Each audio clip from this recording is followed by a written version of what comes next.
When I grew up, my parents used to fight a lot, and but there's also a lot of love. And one thing that both my parents did was that they created hobbies for themselves. They realized that this is their second time marriage. They both had kids with other spouses, and that they wanted to do it right.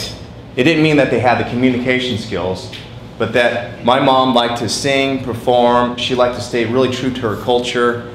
And there's a lot of things that she wasn't interested in that my father did.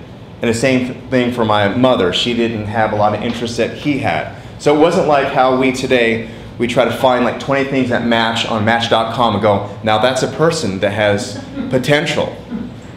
No, what they did is they met organically, and from the get-go they probably had a lot of differences because he's a New York Jew and she was this Japanese woman, a Buddhist, and much calmer, much more feminine, but it created that polarity, and it was love that is what really brought out the best in them, but also the worst in them. When I say the worst in them, not in a judgmental way, but areas in them that were there before they met. And so sometimes when there's a lot of strong love, there's also a lot of fights. And then most of us, what we do is because we're always seeking pleasure, that we think that this is the wrong person or it's too dramatic. Then we step back and then we end up creating another relationship, or we start going back to our vision board and creating affirmations about the next partner we want to attract in our lives.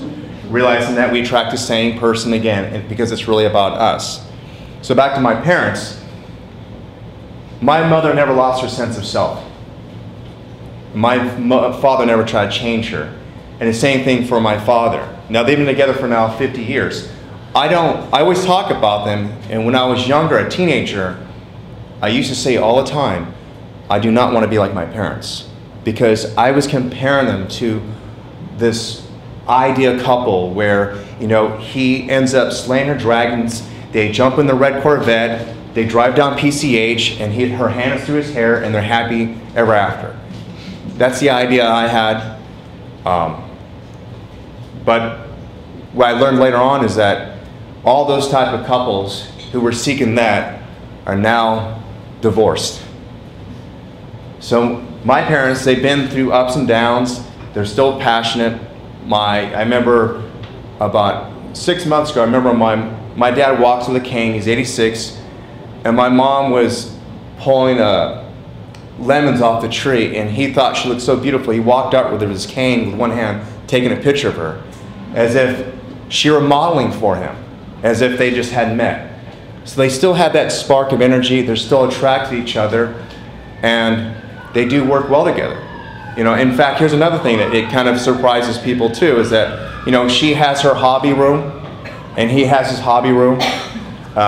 They don't feel the need that they have to agree on everything. They just now got separate beds, but in the same bedroom because he's a pain in the ass to sleep next to. And that's what she said. He wants to go up, he's moving the thing back and forth, so they got two smaller beds side by side, but they're still together.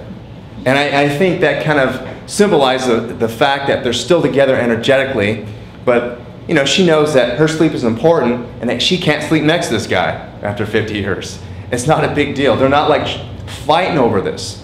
And more and often we try to make things fit exactly the way that we were taught. And it's so we don't have to confront aspects of ourselves that we have to work on. So even here, there are some things that you're going to do that might push you out of your comfort zone, but understand that you might blame it on this now moment.